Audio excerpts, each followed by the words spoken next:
Hello and welcome to Stoughton High School. My name is Maggie Rizzi. I'm the Superintendent of Schools here, and I have with me two guests today. We have just had our latest induction into the Stoughton High School Hall of Fame for Extraordinary Achievement. And the two gentlemen here with me were in an assembly to speak with the students about their path since Stoughton High School and to share with the students some of their extraordinary achievements. And we're here today so that you can hear some of those things as well. So to my immediate left, I have Dr. Michael Franklin, and next to him, Dr. Mark McGibbon. And both these gentlemen are from the class of 1979. And they left Stoughton High School to go on to do some pretty amazing things, which they're going to get an opportunity to talk to you about today. So if I could start with you, Dr. Franklin, if you could just give us a sense of when you left Stoughton High School, where did life take you in terms of your education and interests on the way to where you are today? Sure. So I told this story a little bit in the assembly, but my last year of school here at Stoughton High School, I had the opportunity to take a course in computers with Mr. Hart, and really enjoyed it, really liked it, and I entered UMass Amherst the year after, and I had a few different things I was interested in trying. Music, I was a guitar player, I was interested in economics and computer science, and my first year I took courses in each, and computer science is what really clicked, and I've been doing that really the rest of my career. So after UMass, I got a job at a company called Wang Laboratories, which used to be one of the big tech companies in Massachusetts, up in Lowell. And I worked there for a couple of years, decided to go back to school and get a master's degree, and that led me to a really interesting place in Austin, Texas. It was called MCC. It was created in the mid-'80s when the United States was worried that the Japanese were going to take over the computer industry because computer companies weren't investing in research enough. And so this place was set up for doing 10-year out projects. So anything that you were thinking of that was realizable in 10 years, you weren't supposed to do it. And I had the opportunity to work as a programmer there. And in that process, met a number of people who were researchers who had PhDs, and thought that was a pretty interesting way to go. So I left there and went back and got a PhD at the University of Wisconsin in Madison, which was one of the leading places for what I was interested in, which was data management. That led me to a series of academic jobs. Started at University of Maryland outside of Washington, D.C. Went from there to University of California at Berkeley, which is, I was there for 17 years. One of the best places to do computer science really in the world. It was a real honor to be there. And I was department chair until very recently, when I was given the opportunity to start a new effort at the University of Chicago, basically building in an area called data science. So my wife and I moved to Chicago this summer, and we're starting on that adventure. Along the way, we did some other things. I started a company, the software company with a number of students that eventually got acquired by Cisco Systems. I did a number of visiting professorships in Shanghai and Hong Kong and Paris. It's been a lot of fun. Excellent. Dr. McGibbon, would you take us a little bit through the similar journey, the very different journey that you had, obviously, but how your time from Stoughton High School, what you did after that, and how it started to get you to where you are now? It'd be a pleasure. As we discussed in the auditorium, I think life is set on goals. And as one of my goals, I expressed in my high school yearbook photograph, it was just to go to college. I was one of these guys that loved to do everything and want to do, but I needed to focus in different areas. So I went off to University of Utah, and I wanted to be a lawyer. And so I studied pre-law and political science.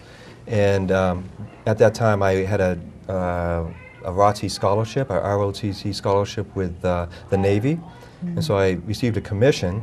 And once I received that commission, life took me in a different journey. I never went back to law school like I wanted to do, because instead of going to law school, I went off to the Naval Postgraduate School and studied information technology, which encompassed like 5 different curriculums: computer science, operations research, economics, mathematics, and a little bit of business. So it was, I went to school for 3 years, got paid by the Navy to go to school for 3 years, 5 days a week, 8 hours a day, and it was an incredible journey. So while I was in the Navy, I served as a cryptologic officer, which is basically a spy, and we worked for the National Security Agency and on the NSA. Did 22 years with the Navy and loved every bit of it. Traveled mainly abroad in European cities. Had other opportunities to go back to school. While I was in the Navy, I earned a doctorate in business administration and started teaching and giving back. I thought giving back to society was a really integral part because of all the opportunities that was given to me. I think it behooves anybody who's in our position, like Dr. Franklin and I, to give back to society.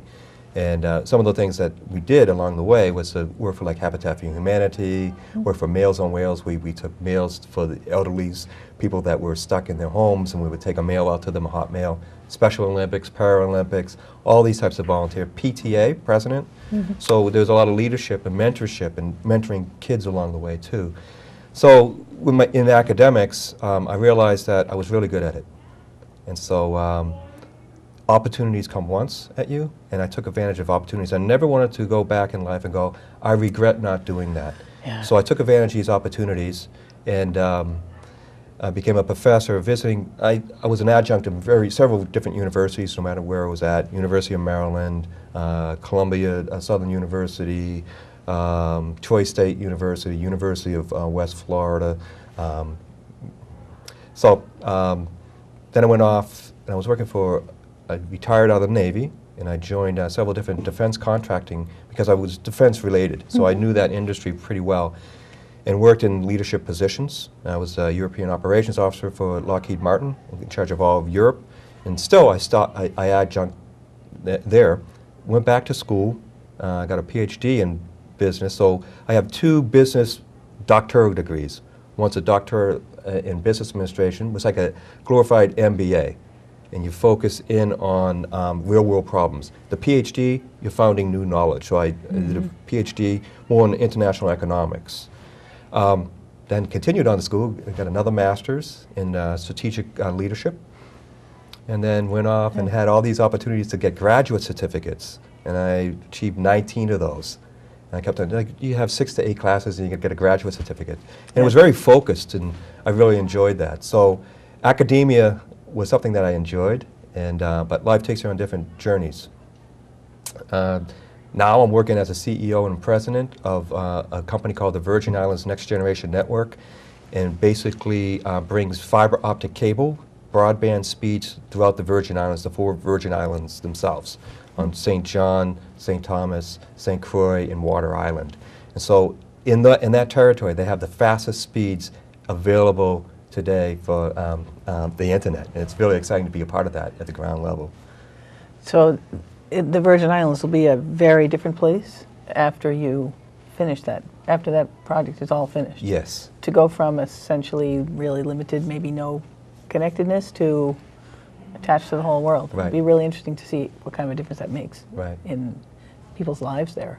It's a great opportunity, and it's mission related. So it might not be the most glorious job, but it's in a great location. And the mission is incredible, since only 30% of the people in the Virgin Islands have computers. To bring that opportunity to expand the economy there and to the knowledge base, just think, people can now go online and pay their bills. They can go online education. Yeah. They can start businesses. So it's just a boom for that economy. It's life-changing. Right. It is. Yeah. So, Dr. Franklin, when you were first playing with this computer in the basement of Stoughton High School, you know, massive big thing, very little power compared to what we are used to now today, even carrying it around in our pockets. Was there any sense on your part that the computer industry, computer science, and management of data was going to become as big as it now is in the 21st century? Did people see that? Yeah, that's a great question. So I wish I could say that, yeah, you know, sitting in the basement of Stoughton High School, I could see what was going to happen. I think it was really just very fortunate. It was just something I really enjoyed. And you could tell that there was really unlimited potential there. I mean, that I could see, just because the more you learn, the more you could do. And that was partly what attracted me to it. I mean, the other thing that attracted me to it, and you might have had the same reaction, was, you know, a lot of times when you learn something in school, you know, you study, you write a test, you write a paper, and then you're done. You know, with computer science, you could actually build something, and it would work or it didn't work. And if it didn't work, you'd try to figure out why, and you'd get it to work. And then once it was working, you'd try to figure out how to make it work better. And I just found that sort of immediate feedback just really appealing. In terms of data management, again, it's kind of a similar thing. I got lucky. I was in sort of desperate need of some credits at UMass to graduate on time, because I had taken some time off to travel before that. And the professor who offered me a job was a person who worked in databases. Once I started interviewing for jobs, that was where my experience was, so those were the kinds of jobs I got. And interestingly, you know, data management was always kind of, it wasn't the sexiest part of computer science by any stretch of the imagination. I mean, even as an early beginning professor, it was kind of the class students would take when, you know, the exciting classes like graphics and artificial intelligence filled up. And then just in the past, say, 10 years, that's completely flipped. And data is kind of front and center in every industry and sort of every field. And it's just been, again, I wish I could say that I predicted it, but I didn't really do it. I just did it because it was something I enjoyed. And but I think it really is just the unbounded potential, which is really making that field take off. In the course of your conversations today in the auditorium, it seems both of you have had an opportunity to do a great deal of traveling outside of the United States. And I wonder if you'd talk to, like, maybe some of the students who, I mean, obviously they have, their time is so taken up, they're working incredibly hard. But in terms of the idea of thinking about making some time for traveling, did you find that really, has that enriched your life in a really big way? Or you want to go first? Yeah, I think traveling has really enriched my life in a sense that if we're American-centric and that's all we know is about America, to get different perspectives and different cultures. And it brought me into, I'm a true capitalist. I believe in democracy as it is in America, because the definition of democracy, if you went into Russia, they would call themselves a democratic nation also. Right? So to go ahead and promote that and stop some of the, what I just will label the insanity of the world. I'll give you an example. While living abroad, I can't go into specific details because I was a U.S. Navy spy, okay? But I had the opportunity to do things like take out President Slobodan Milosevic and capture him. As Dr. Franklin was speaking, in my Navy career, I worked in the information technology realm. I also worked in operations. Information technology was not sexy, wouldn't get you promoted. But by the time the Balkan War heated up, I was turned to help look at the money that was transferred between Milosevic and where all that money stream was. And so they turned to someone who had the expertise to that. I was invited into various top secret meetings and with high dignitaries. And with that, we were able to find Milosevic, take him, and put him in a tribunal, an international war crime tribunal. And those are kind of the exposures you can get when you're overseas. Not to mention the great traveling and the fun that you can have. So it's not all about work. the journey, and at least I can, Dr. Franklin and I talked earlier, the journey is also in enjoying your off time and enriching your lives, whether that's through music or poetry, enjoying your families, doing travel, sitting down with our world's neighbors, going and having dinner at night, pulling up a table and getting to know part of the other nations and the people and how their cultures work. It's been a real great adventurous journey for my wife and I, and we've enjoyed our lives. Yeah, I think for me, it's maybe more of a personal realization. The number one best thing I did, I mean, to get to your question about what to tell students, the number one best thing I did at college was decide to take a year and travel. And initially, this was my junior year, I went to Hebrew University in Jerusalem.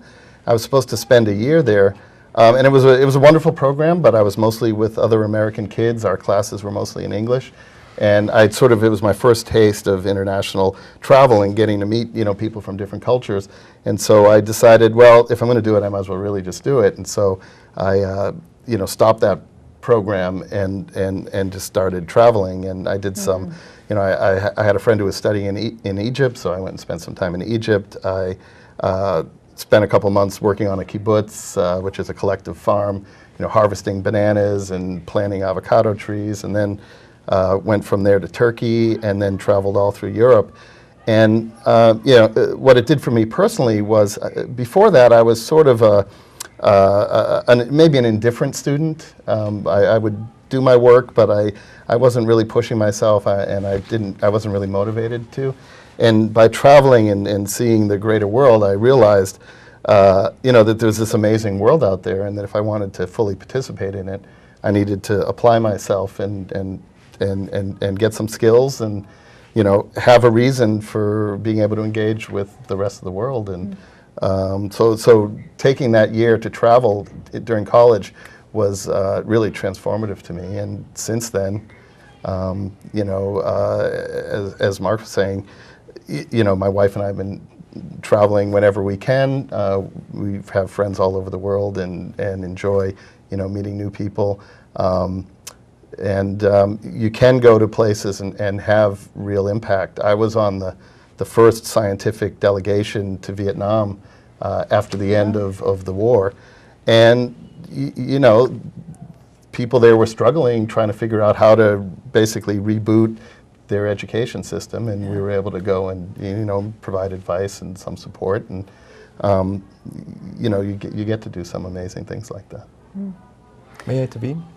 I think one of the things that I was talking at lunchtime with a colleague, and we're both what we call eggheads from the past. It's very technical people, but it's not all about the technology. It's about knowing people and their behaviors, human behaviors, and the different cultural differences, and to break through that. And in order to break through it, you do have to spend time, what I would call boots on ground, and understand other people. And if you don't take that time out, you won't be successful. And so it's all about networking, understanding the other parties from their perspective, and not from your own, and listening. A big thing is listening. And the communication styles are different. So, in America we have 4 overarching communication styles: emotive, directive, supportive, and reflective. So that's good, but that doesn't apply to other cultures. That's just, right. It's just like the taste. If you're into the cuisine, in Japan, they have these different sensations that we don't know. Linguistics is a big thing. Americans, we have a propensity to be even though we're not a romantic language, we're a dramatic language. If you go into other languages, we can't even process that in our brains. Right. We can't hear those sounds that people are making, nor they can hear our language. People who speak other languages can hear our differences and our dialects and our language in the English language. So with all that, knowing all that, how do we communicate better? And how do we get past differences in the world? It's a big thing. Like, you were delegate to Vietnam. Well, how could we have done that? That now that we're in leadership positions, we have to step back and think, how can we do things better? We take lessons learned from the past, but then we say, what didn't we do? What weren't the questions asked? And why didn't we do them? How do we get into this point? And so it's more like even whether you're in business or a state partner in politics, how can we make the world a better place for those that are less fortunate than us, and to avoid conflict and death and destruction? That's, Yeah. yeah. So you were very gracious to take time out of your busy schedules and come from far away to be here today. Where will you each be going when you leave here? And so what will you be doing, say, in the immediate future? Well, let's see. So we both just went through moves, and It's interesting moving is a hard thing that to was do. an experience you both Yeah. had at pretty much the same time. Right. Or So my family just moved from San Francisco area to Chicago, and so I guess after this I'll be heading back to Chicago. Another big change for us: our youngest child just went off to college, so we're empty nesters. So we decided to go for a city living. So we're in a high rise, and kind of just being able to go downstairs and walk out to all the things that the city has to offer. It's a new experience for us. What I'm going to be doing work-wise is an opportunity at the University of Chicago, which is one of the traditionally very strong liberal arts and research types of institutions. They've always been very theoretical in a lot of the things they've done, and haven't really focused on what people call applied science, and computing is part of that. And they've made a decision as a university that they want to change that direction. And so what I'm going to be doing there when I get back, and what I've already been doing, is trying to help them through that process, build out a new computer science effort, building something called an institute in what's called data science, which is taking computing and other domains, whether it's economics or biology or medicine or social sciences, and getting them to work together. And so it's, in my past career, I've been mostly doing research on individual projects, but this is more of an institutional development effort, and it's new for me. And as we've been discussing, sometimes you have to try new things to keep moving ahead, and so that's what we'll be doing. Great. And you'll be going back to the Virgin Islands? Be going back to the Virgin Islands, like Mike recently moved to Florida. I wanted to get out of my comfort zone to grow. Yeah. It's always about growing and learning. For the students, what I have to say to you is never get comfortable. If you get too comfortable, it's time to start doing something new.